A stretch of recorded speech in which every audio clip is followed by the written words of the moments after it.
personal SME. Después de completar esta habilidad, debes confiar en tu entrenamiento y hacerle la RCP completa con presiones pectorales y respiración de rescate a un paciente inconsciente que no respira con normalidad.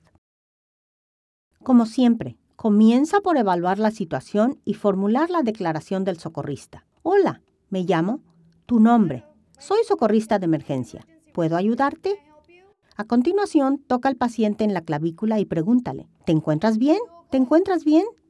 Después de haber formulado la declaración del socorrista, abre rápidamente la vía respiratoria del paciente y comprueba que respira con normalidad. Si el paciente está inconsciente y no respira con normalidad, pide a algún espectador que llame al servicio médico de emergencias y que se asegure de conseguir un DEA si fuera posible. Si estás solo, utiliza tu teléfono móvil para llamar al servicio médico de emergencias. Si no tienes un teléfono móvil, deja al paciente para llamar al SMA si no hubiera otra opción. Este es el enfoque de llamar primero en la atención de emergencias. Debes llamar primero para activar los servicios médicos de emergencias y, a continuación, proporcionar asistencia.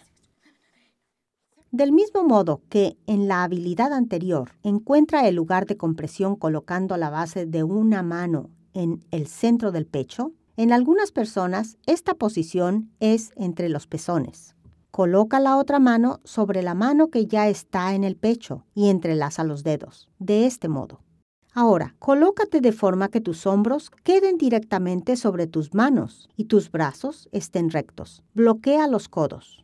Ahora, realiza las compresiones en el pecho. Mantén la fuerza de las compresiones recta hacia abajo. Evita ejercer presión sobre las costillas o la parte inferior del esternón. Permite que tu peso corporal dé las compresiones. Para proporcionar compresiones pectorales efectivas, debes empujar con fuerza y velocidad, haciendo bajar el esternón 1/3 de la profundidad del pecho del paciente, aproximadamente al menos 5 centímetros, 2 pulgadas. Después de cada compresión pectoral, libera la presión, permitiendo así que el pecho vuelva a su posición normal. Repite al ritmo de 1, 2, 3, 4 y así consecutivamente, hasta 30 compresiones, realizadas del modo más fluido posible. El ritmo debe de ser al menos 100 compresiones por minuto. El ritmo es mucho más rápido de lo que la mayoría de la gente cree. Empuja fuerte y empuja rápido. Después de realizar 30 compresiones en el pecho, coloca rápidamente una barrera de ventilación en el paciente y abre su vía respiratoria. Para abrir una vía respiratoria del paciente, utilizarás el método inclinación de cabeza y levantamiento de barbilla. Primero, coloca la mano en la frente del paciente. A continuación, ejerce una presión firme y hacia atrás con la palma de la mano, echando la cabeza hacia atrás. De este modo, coloca los dedos de la otra mano bajo la parte del hueso de un lado de la mandíbula inferior junto a la barbilla. Evita empujar directamente bajo la barbilla. Eleva la mandíbula hacia arriba para llevar adelante la barbilla. Esto abrirá la vía respiratoria inmediatamente. Ahora, con la cabeza del paciente inclinada hacia atrás y la barrera de ventilación colocada en el sitio, comienza las respiraciones de rescate pellizcando la nariz para cerrarla. Proporciona 2 respiraciones de rescate, cada una con una duración aproximada de 1 segundo. Deja al paciente apenas el aire suficiente para que el pecho suba. Observa que el pecho del paciente se eleve. Si no puedes hacer que el pecho del paciente suba con la primera respiración, repite la inclinación de cabeza y levantamiento de barbilla para volver a abrir la vía respiratoria antes de intentar otra respiración. Una colocación incorrecta de la inclinación de cabeza y levantamiento de barbilla es la causa más común de no poder inflar los pulmones de un paciente. No intentes dar más de 2 respiraciones de rescate para hacer subir el pecho. Reduce al mínimo el retraso entre compresiones pectorales. Tras 2 respiraciones, tanto si el pecho sube como si no, inicia las compresiones pectorales de nuevo. Después de las 2 respiraciones de rescate, comienza inmediatamente otro ciclo de 30 compresiones de pecho más. Continúa alternando 30 compresiones con 2 respiraciones hasta que llegue el personal del servicio médico de emergencias. Puedas desfibrilar con un desfibrilador externo automatizado. el paciente recupere la conciencia y comience a respirar con normalidad. Llegue otro socorrista de emergencia y releve tu RCP. En última instancia, hasta que estés demasiado exhausto como para continuar. Si hay presente más de un socorrista de emergencia, considera la posibilidad de atención alternativa. Para evitar la fatiga, cada socorrista puede hacer RCP durante 2 minutos y después alternar. Mientras más se cambian los socorristas, reduce al mínimo las interrupciones entre compresiones pectorales. En este punto de tu entrenamiento, es posible que tu instructor introduzca el uso del desfibrilador externo automatizado o DEA. Como acabas de aprender, la RCP es una medida de emergencia que puede ampliar el margen en el que es posible reavivar el corazón. Durante este espacio de tiempo, es conveniente que el servicio médico de emergencias esté en camino hacia donde te encuentras. Por eso es tan importante llamar primero a los servicios médicos de emergencias cuando un paciente esté inconsciente y no respira con normalidad. El personal calificado puede proporcionar ayuda cardíaca avanzada al paciente. Pueden ayudarte con medicamentos, vías respiratorias artificiales, dispositivos de ventilación y desfibrilación. La desfibrilación es un proceso mediante el cual se reactiva un corazón que funciona con irregularidad. El corazón es controlado por impulsos eléctricos naturales. Cuando estos impulsos fallan, el corazón late irregularmente y deja de bombear sangre. Esto se llama fibrilación o latido irregular. La desfibrilación administra una carga que interrumpe momentáneamente las señales irregulares y permite que se restaure el latido normal. A medida que pasa el tiempo, se reduce la posibilidad de que la desfibrilación restaure el pulso. El beneficio de una desfibrilación temprana es lo que provocó la creación de los desfibriladores externos automatizados o DEA, fáciles de usar. Con un DEA no tienes que esperar al personal de los servicios médicos de emergencias para desfibrilar el corazón de un paciente. El DEA puede ser utilizado por socorristas legos como tú. Un desfibrilador externo automatizado, DEA, es una máquina portátil que aplica automáticamente una descarga eléctrica a un paciente que no respira con normalidad y cuyo corazón ha dejado de latir o lo hace con irregularidad. Todos los DEA funcionan del mismo modo básico. En primer lugar, enciendes el DEA abriendo la unidad o pulsando el botón apropiado. A continuación, conectas el DEA al paciente mediante 2 almohadillas pectorales. Cuando el DEA se enciende, su ordenador analiza las necesidades que tiene el paciente de una descarga eléctrica. Si el DEA detecta que el ritmo cardíaco necesita una descarga, la máquina indica que se recomienda aplicarla. Dependiendo del tipo de máquina, el socorrista de emergencias aplica la descarga al paciente o lo hace la propia máquina. Para tratar de un modo efectivo la fibrilación cardíaca, debe ser capaz de integrar rápidamente la RCP con el uso de un DEA. Para ofrecer al paciente las mejores posibilidades de sobrevivir, deben ocurrir 3 acciones en los primeros momentos del paro cardíaco. En primer lugar, activar el sistema de servicios médicos de emergencias. En segundo lugar, proporcionar RCP inmediata. Y, en tercer lugar, utilizar un DEA. Estas 3 acciones forman parte de la cadena de supervivencia. Si hay disponible algún espectador cuando proporciones RCP al paciente, pídele que llame a los servicios médicos de emergencias y que consiga un DEA. Además, los espectadores pueden preparar el DEA y colocar las almohadillas para el pecho mientras tú sigues con la RCP. Lo más importante es que estas 2 acciones realizadas por los espectadores reducirán las interrupciones de la RCP.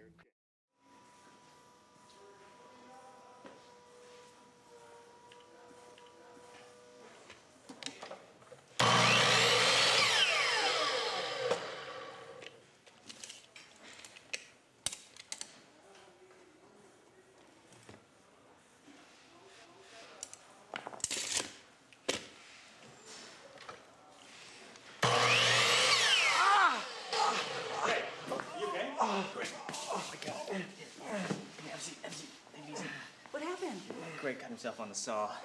Can you call for help and wait outside for them till they get here and bring them back? Okay. Thanks. Can I help with anything? Yeah, could you get the first aid kit, please? Yeah. Thank you. Okay, Greg, try and elevate from here. Okay, try and keep your arm elevated here. Great, thanks. Great. Continue, Mary. Thanks.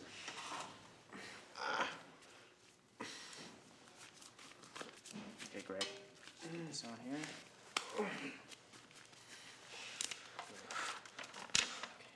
El control del sangrado es una habilidad de primeros auxilios, básica, pero muy importante. Al controlar el sangrado grave de un paciente, puedes influenciar positivamente su resultado.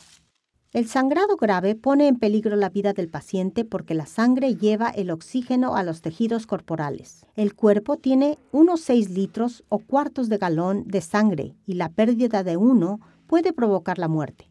Hay 3 tipos de sangrado o hemorragia, según el tipo de vasos sanguíneos que hayan sido dañados. Las arterias son los vasos sanguíneos más grandes y llevan la sangre desde el corazón a los tejidos. La sangre arterial es de un rojo brillante y brota con cada latido. La hemorragia arterial es la más grave porque el paciente puede perder mucha sangre rápidamente. Si se corta una arteria importante, la persona puede morir en 1 minuto si no recibe tratamiento. Activa el servicio médico de emergencias inmediatamente si se da este tipo de hemorragia. Las venas salen de los tejidos y vuelven al corazón. La sangre venosa es rojo oscuro y fluye constantemente sin borbotones. La hemorragia venosa también puede poner en peligro la vida. Si no puedes controlarla, ponte en contacto con el servicio médico de emergencias y supervisa el ciclo de asistencia del paciente. Los capilares son vasos sanguíneos diminutos que hay entre las arterias y las venas, en los que la sangre y los tejidos intercambian oxígeno. La hemorragia capilar tiende a ser lenta y fácilmente controlable, a menos que la herida cubra una zona muy extensa. Controla el ciclo de asistencia del paciente y activa el servicio médico de emergencias si fuera necesario.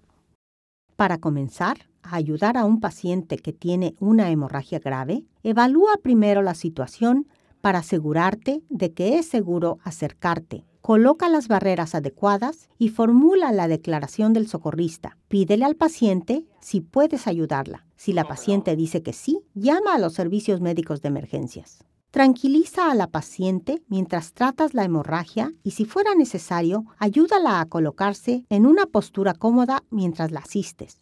Como la paciente está consciente y respira con normalidad, puedes dejar de lado la RCP con presiones en el pecho, la apertura de la vía respiratoria y la respiración por la paciente. Con un paciente que sí responde, procede inmediatamente a la parte S de ARCARS, del ciclo de asistencia. La primera S de ARCARS te recuerda que busques S, sangrados graves. Para controlar el sangrado o hemorragia grave, ejerce presión directa. Pon un paño o tejido limpio sobre la herida y aplica presión constante. Si no tienes ningún tejido, utiliza un trozo de tela o simplemente la mano con un guante puesto si no hay nada disponible. Mantén la presión continuamente, pero es conveniente que relajes la presión de vez en cuando para comprobar si la hemorragia se ha ralentizado o detenido.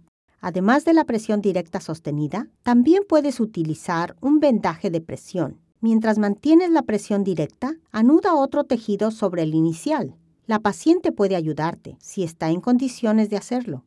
Si el tejido se empapa de sangre, no lo quites. Lo que debes hacer es poner otro encima y continuar aplicando presión directa. La aplicación de presión directa sostenida y de vendajes de presión es lo que mejor controla las hemorragias. No obstante, puede haber variaciones zonales, como elevar los miembros que sangran, proporcionar oxígeno al paciente y aplicar un torniquete como último recurso para controlar el sangrado grave. Tu instructor te hará recomendaciones sobre estas variaciones. El shock es la respuesta del cuerpo a una lesión o enfermedad grave. El shock puede suponer una amenaza para la vida y ocurre cuando la sangre que llega a los tejidos corporales no está suficientemente oxigenada. Esto ocurre debido a una hemorragia grave o cuando el cuerpo deja de regular el flujo sanguíneo a los tejidos. En general, trata siempre a un paciente lesionado o enfermo como si estuviera sufriendo un shock, aunque no haya señales ni síntomas.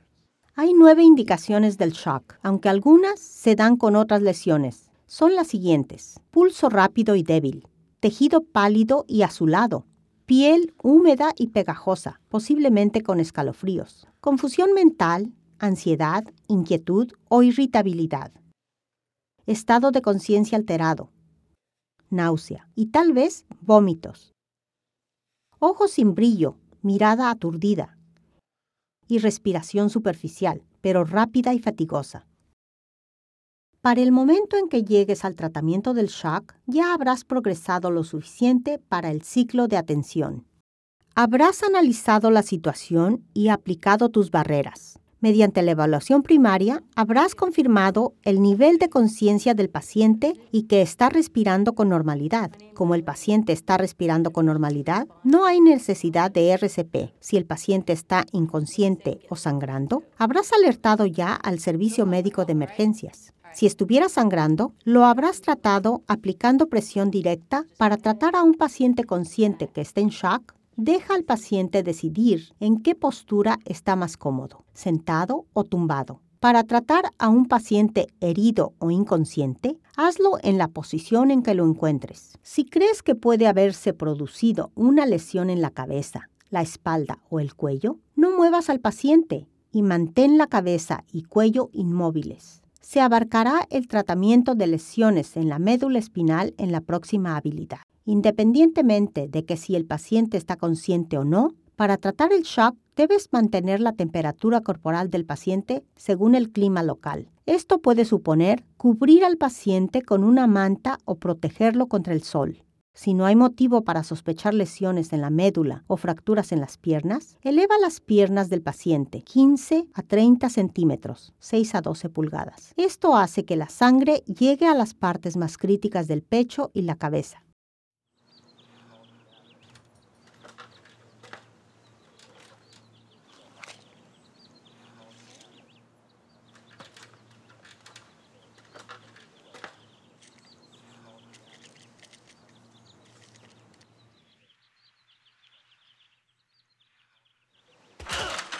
Las lesiones en la médula espinal pueden causar parálisis permanente o la muerte. La médula espinal va desde el cuello hasta la espalda y conecta el cerebro con el resto del sistema nervioso del cuerpo. Una rotura en la médula espinal dificulta que el cerebro pueda controlar el sistema nervioso más abajo de donde se haya producido la lesión. Las lesiones en la cabeza, cuello o columna pueden dañar o amenazar la médula espinal. Si se mueve a un paciente con una lesión en la cabeza, cuello o columna, se puede empeorar la lesión. Por lo tanto, nunca muevas a un paciente con una posible lesión en la médula espinal, a menos que sea absolutamente necesario porque haya un peligro inminente. Con un paciente consciente, realiza la evaluación primaria en el lugar en que lo encuentres. Solo debes mover al paciente para evitar mayores daños inmediatos. Si, por ejemplo, el paciente estuviera en el agua o en un coche o edificio en llamas, también debes mover al paciente si fuera necesario para proporcionar RCP. Debes sospechar una lesión en la médula cuando haya situaciones que causen daños en la cabeza, cuello o columna. Estas situaciones abarcan los accidentes de tráfico, ser lanzado desde un objeto en movimiento, caerse, sobre todo desde una altura superior a la de la víctima, una herida penetrante, como un disparo, cualquier golpe grave en la cabeza, el cuello o la espalda, un accidente que implique golpearse la cabeza con algo, como tirarse de cabeza en agua poco profunda, la caída de un rayo o cualquier lesión con un impacto grave independientemente de la parte del cuerpo que haya sido golpeada.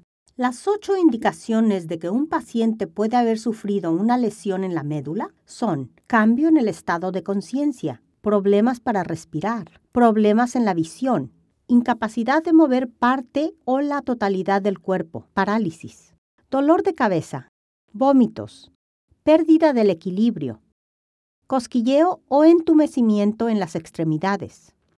En una paciente inconsciente, empieza por analizar la situación para comprobar que no haya peligros. Coloca las barreras adecuadas si estuvieran disponibles y comienza a realizar la evaluación primaria. Realiza tu evaluación con la paciente en la misma posición en que la encontraste, a menos que la seguridad de la paciente esté en riesgo, necesite RCP o tú tengas que controlar la hemorragia grave de una herida que no se ve. Formula la declaración del socorrista y pídele a alguien que llame a los servicios médicos de emergencias. La paciente debe de estar boca arriba para seguir con la asistencia. Si no está ya boca arriba, tendrás que girarla procurando que haya el mínimo riesgo para la médula espinal. Es conveniente que le estabilices la cabeza y el cuello para que, al girar a la paciente, se mantengan alineados e inmóviles con respecto a la médula espinal. Si tienes a alguien que puede ayudarte, pídele que sujete y estabilice la cabeza mientras giras de una vez a la paciente, manteniendo así la cabeza, cuello y columna como una sola unidad.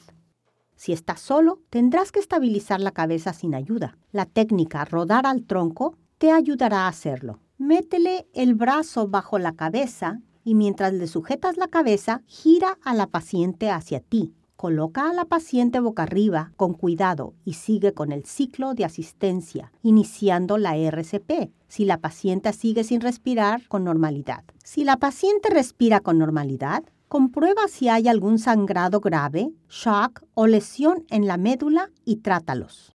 En una evaluación primaria, has aprendido cómo aplicar el ciclo de asistencia para formularte 2 preguntas iniciales cuando alguien necesita asistencia de emergencia. ¿Está abierta la vía respiratoria del paciente? ¿Y está respirando con normalidad? Cuando un paciente que responde y está consciente se está atragantando, es que no tiene ninguna vía respiratoria abierta o que no respira con normalidad. Un paciente atragantado necesita ayuda inmediata para volver a respirar. La causa más común de atragantamiento entre adultos es la comida. Aprendamos cómo ayudar a un paciente consciente e inconsciente a que expulse el objeto que le está provocando el atragantamiento. Si crees que una persona se está atragantando, comienza por analizar la situación. Detente, piensa y actúa. Como no es probable que tengas contacto con fluidos corporales y es muy importante no retrasarse, normalmente no necesitas las barreras protectoras personales. Si el paciente responde, pregúntale, ¿te estás atragantando? Si el paciente está tosiendo, respira con dificultad o puede hablar, anímalo a que tosa hasta que expulse la obstrucción.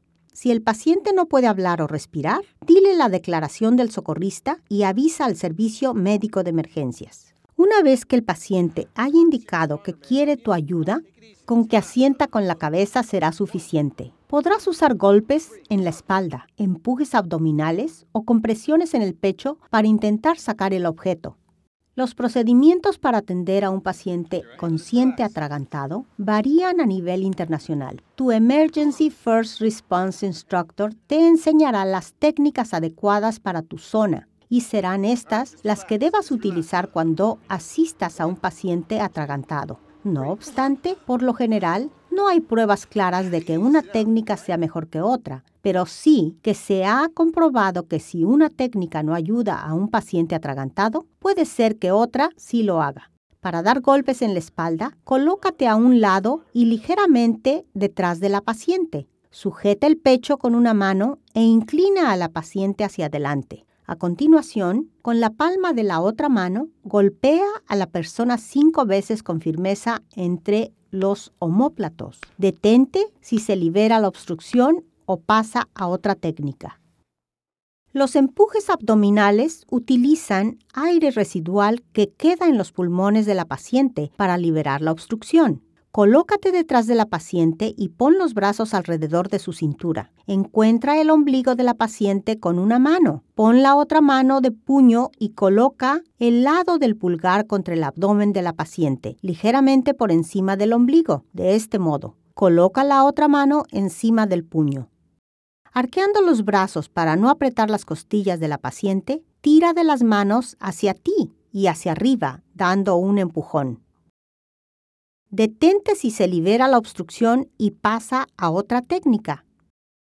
Puede que no sea posible hacerle empujes abdominales a algunas personas, como las embarazadas o personas muy obesas. En estos casos, hay los empujes en el centro del pecho. Utiliza el puño con el pulgar hacia adentro y la otra mano encima, del mismo modo que con los empujes abdominales, pero coloca el puño en el mismo lugar en que realizarías una compresión de RCP.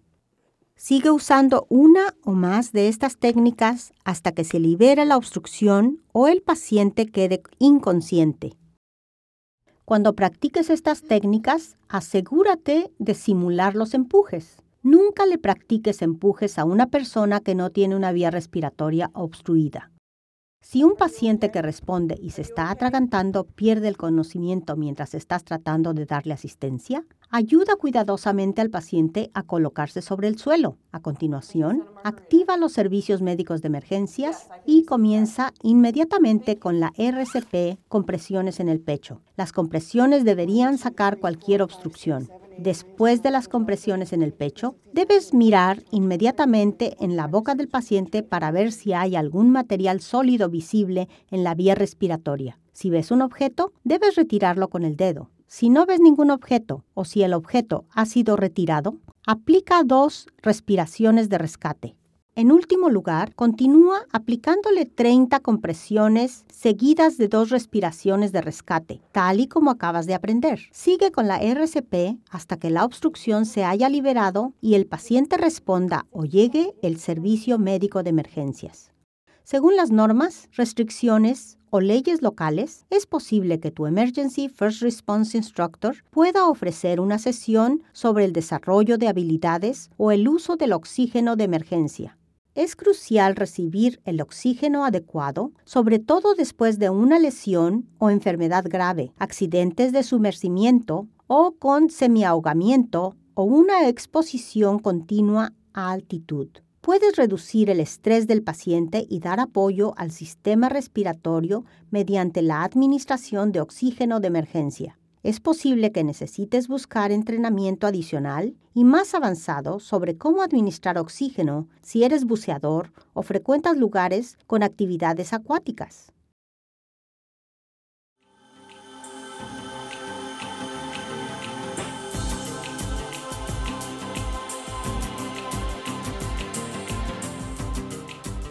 Ahora que has comprendido las 9 habilidades de atención primaria aplicándoselas a algunas situaciones realistas, observa cómo el socorrista de emergencia de cada escenario adapta el ciclo de asistencia a la realidad de la situación.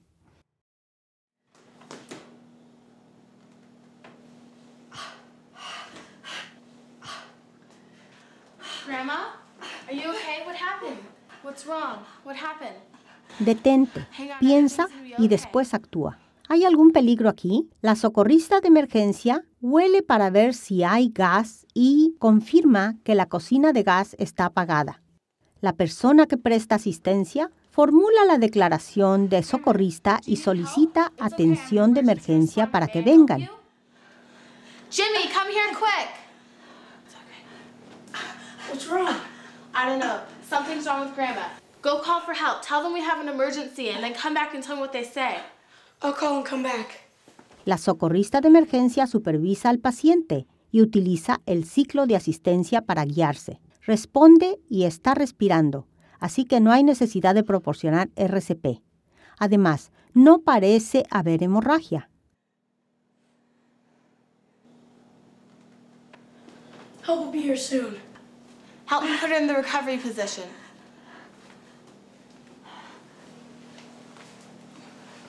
Put her leg a little bit forward. Go get the pillow and blanket on the couch.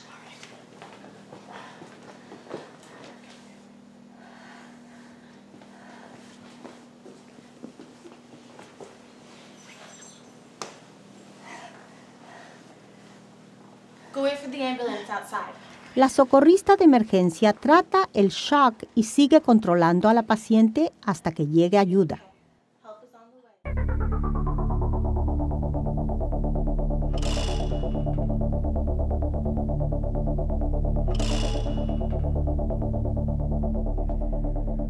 El socorrista de emergencia se detiene, evalúa la situación, piensa y después actúa.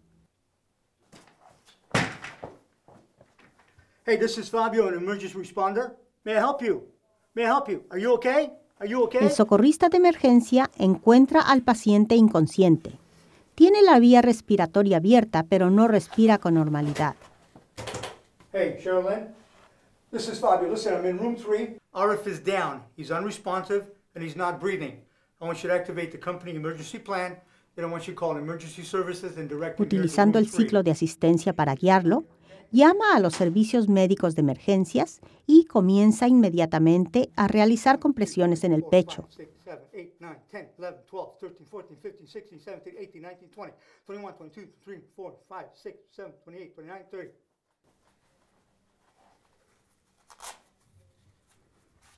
El socorrista de emergencia proporciona RCP hasta que llegue el personal médico de emergencias.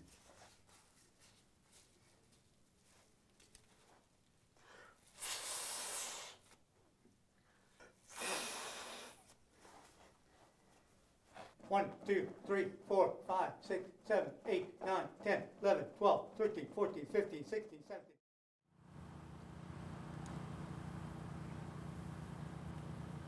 Una emergencia médica con más de un paciente o un solo socorrista de emergencia es algo complicada. Tienes un margen de acción limitado, así que haz lo que puedas. Detente, piensa y después actúa.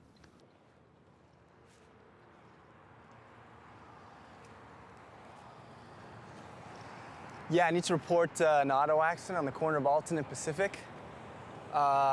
It looks like you might have a couple injured passengers. Yeah. Yeah, okay.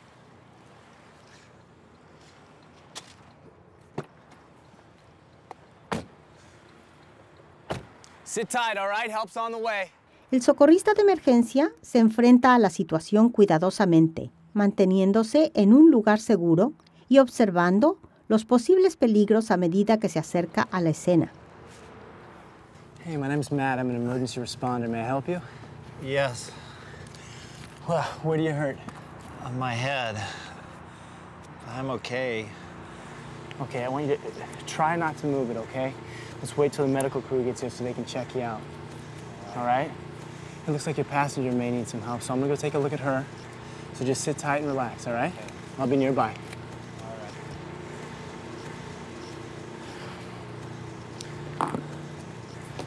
Hey, how you doing? You okay? El socorrista de emergencia utiliza el ciclo de asistencia para guiarse y comienza a tratar las hemorragias graves de la paciente. Fíjate en que continúa controlando a la paciente mientras mantiene presión continua y directa sobre la herida. How's your head feel? The same. El socorrista de emergencia le hace esta pregunta al primer paciente como una forma sencilla de comprobar si está consciente y respira. Is there anything that I can do? Are you a trained emergency responder? No. That's okay. You know what? You can put on this extra pair of gloves I have here. Okay. Try and lay still, okay? Keep your head still for me. What I need you to do is I need you to put pressure on this wound here, okay? If you need another bandage, go ahead and take one out of that box and put it right on top of this, all right? Keep pressure on the wound the whole time. Okay, so when I take my hands off, go ahead and replace them with yours, okay? Here we go. Good. El socorrista de emergencia sigue utilizando el ciclo de asistencia para guiarse y controlar a ambos pacientes hasta que lleguen los profesionales del servicio médico de emergencias. There you go, lay still. Okay, keep pressure on there. Okay. Okay, try and relax, okay? I'm gonna hold your head until the ambulance gets here. All right. Sit tight, all right? The guys are here.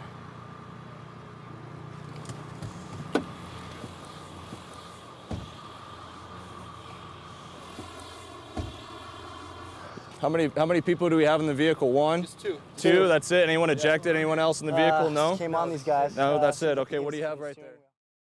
Como ya has visto, cuando hay más de una persona en la escena, aumenta la ayuda disponible. Al animar a tus familiares y amigos a completar los cursos de Emergency First Response, aumentan las probabilidades de que haya más de un socorrista de emergencia disponible en una emergencia médica. Como socorristas de emergencia, desempeñas un papel crucial en la emergencia médica. En emergencias que amenazan la vida, tú proporcionas los primeros eslabones de la cadena de supervivencia que preceden a la asistencia médica de emergencia y controlan la línea vital del paciente, ofreciendo ayuda que mejora las probabilidades de sobrevivir o revivir.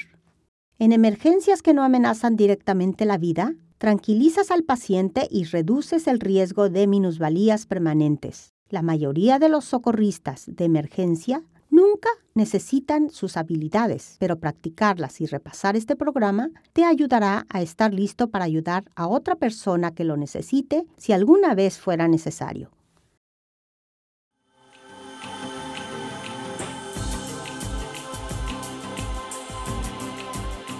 Ahora que has completado Emergency First Response Primary Care, estás listo para completar el curso de Secondary Care.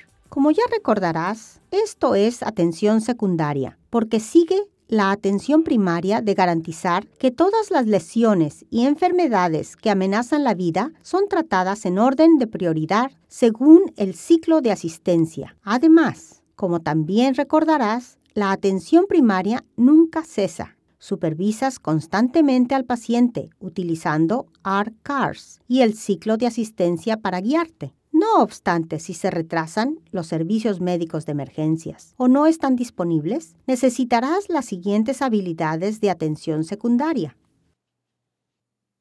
Practicarás 4 habilidades secundarias: evaluación de lesiones, evaluación de enfermedades, vendajes y entablillado para dislocaciones y fracturas. La evaluación de lesiones te ayuda a identificar lesiones que afectan al paciente. Puedes atender algunas lesiones e informarás de ellas al personal médico de emergencias una vez que lleguen. Recuerda que siempre comenzarás con atención primaria utilizando R-CARS y el ciclo de asistencia para guiarte. Analiza la situación, detente, piensa y después actúa. Aplica las barreras si estuvieran disponibles. Formula la declaración del socorrista mientras compruebas si la vía respiratoria está abierta y si está respirando con normalidad. Ponte en contacto con el servicio médico de emergencias si empiezas a proporcionar atención primaria en algún momento o crees que necesitas ayuda. Asegúrate de asistir cualquier problema de atención primaria antes de comenzar con la evaluación secundaria de lesiones. Comienza por decirle a la paciente que vas a comprobar si tiene lesiones. Sujétale la cabeza a la paciente y pídele que la mantenga quieta y que conteste verbalmente a tus preguntas en lugar de asentir o negar con la cabeza. Es útil formular preguntas que la paciente no pueda responder con sí o no. Comenzarás tu evaluación por la cabeza hasta los dedos de los pies de la paciente. Si la paciente se queja de dolor de cabeza, el cuello o la espalda, detén la evaluación inmediatamente y mantén a la paciente inmóvil hasta que llegue la ayuda. Tócale la cara cuidadosamente para ver si hay deformidades.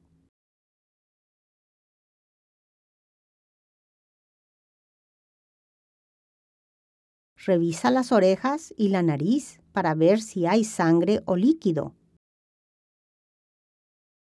Comprueba si las pupilas de la paciente son del mismo tamaño y pídele que siga tu dedo con los ojos sin mover la cabeza o el cuello. Fíjate si los 2 ojos hacen un seguimiento uniforme. Los ojos deben moverse juntos. Comprueba también el tamaño de las pupilas. Palpa el cráneo y el cuello para detectar posibles anormalidades. Si la paciente se queja de dolor o encuentras algo, detén la evaluación. Desliza las manos sobre los omóplatos y presiona la espalda levemente con las palmas.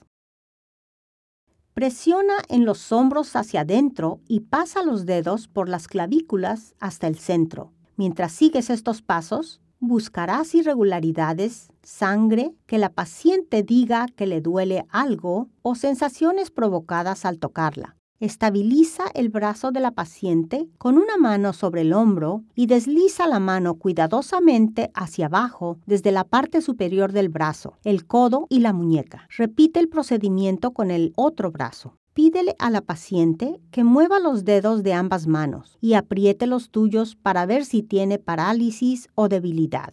Inspecciona el pecho para detectar deformidades. Coloca una mano con la palma hacia adentro, en cada lado de la caja torácica de la paciente y empuja suavemente hacia adentro. Coloca suavemente las manos debajo de la paciente para palpar la columna vertebral. Cubre la mayor área posible sin mover a la paciente. Si encuentras alguna irregularidad, detén la evaluación. Pregúntale a la paciente si le duele algo. Presiona levemente el abdomen de la paciente en la parte derecha, izquierda, por encima y por debajo del ombligo. Desliza las manos con cuidado sobre los huesos de las caderas para detectar hinchazón y durezas, reblandecimiento de los tejidos, masas inusuales, articulaciones tumefactas o deformidades. Evita empujar sobre las caderas hacia adentro. Pídele a la paciente que mueva los dedos de los pies y presiona la planta del pie contra tu mano. Repite el procedimiento con la otra pierna. Después de la evaluación, deberás atender las lesiones que puedas. De lo contrario, sigue supervisando al paciente utilizando el ciclo de asistencia para guiarte e informar al personal de los servicios médicos de emergencias sobre lo que encontraste durante la evaluación. La evaluación de las enfermedades te ayuda a encontrar y comunicar problemas médicos que afectan la salud del paciente y que pueden necesitar tratamiento. Evaluarás al paciente haciéndole preguntas y comprobando su respiración, pulso, temperatura y piel. En la clase, practicarás con tu instructor la evaluación de una enfermedad en una persona sana. Evaluar a una persona sana podrá ayudarte a reconocer diferencias más tarde si ayudas a una persona enferma. Como ya has aprendido, comenzarás con una evaluación primaria. Después de formular la declaración del socorrista y asegurarte de que el paciente responde y respira con normalidad, consigue algo para escribir para poder ir tomando nota de lo que encontrarás o que alguien lo haga por ti. Hay una hoja de registro de evaluación de enfermedades y lesiones en tu manual de participante para ayudarte a recordar cómo comenzar una evaluación de enfermedades. Utiliza la palabra mnemotécnica simple. La S de simple significa señales o síntomas. I significa investiga si hay alergias. M significa medicamentos. P significa historial médico previo. L significa la última comida. Y E significa eventos. La S significa señales y síntomas. Las señales son algo que el socorrista ve. Los síntomas son algo que el paciente te dice que siente. Pregúntale al paciente cómo se siente y qué pasó justo antes de que se sintiera enfermo. Pregúntale, ¿cómo te sientes ahora? A continuación, tómale el pulso al paciente. Comprueba su pulso en la muñeca. Tómale el pulso en los dedos, no con el pulgar, y cuenta durante 30 segundos. Después, multiplica lo que te dé por 2. El pulso normal de un adulto en reposo es de 60 a 80 latidos por minuto. A continuación, comprueba la respiración del paciente. A medida que lo haces, recuerda que la respiración normal de un adulto en reposo es de 12 a 20 respiraciones por minuto. Alguien que respire claramente más rápido o más despacio puede tener un problema de salud. Para comprobar su ritmo de respiración, observe el pecho del paciente o coloca una mano encima durante 30 segundos y después multiplica lo que te dé por 2. Intenta comprobar las respiraciones del paciente sin que sepa lo que estás haciendo. Escúchale e intenta percibir sibilancias, gorgoteos o sonidos agudos. Observa si el paciente se queja de falta de aire, mareos, dolor en el pecho, entumecimiento u hormigueo en los brazos o piernas. A continuación, comprueba la temperatura y humedad del paciente. Toca la frente del paciente con la parte exterior de la mano. Observa si está templada, caliente, fría, húmeda, pegajosa, etc. Comprueba el color del paciente. ¿Está pálido, cenizo, rojizo, azulado o amarillento?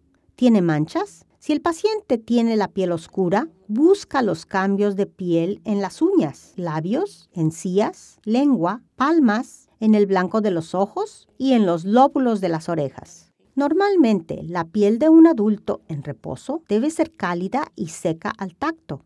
Los cambios perceptibles de temperatura, humedad y color pueden indicar problemas.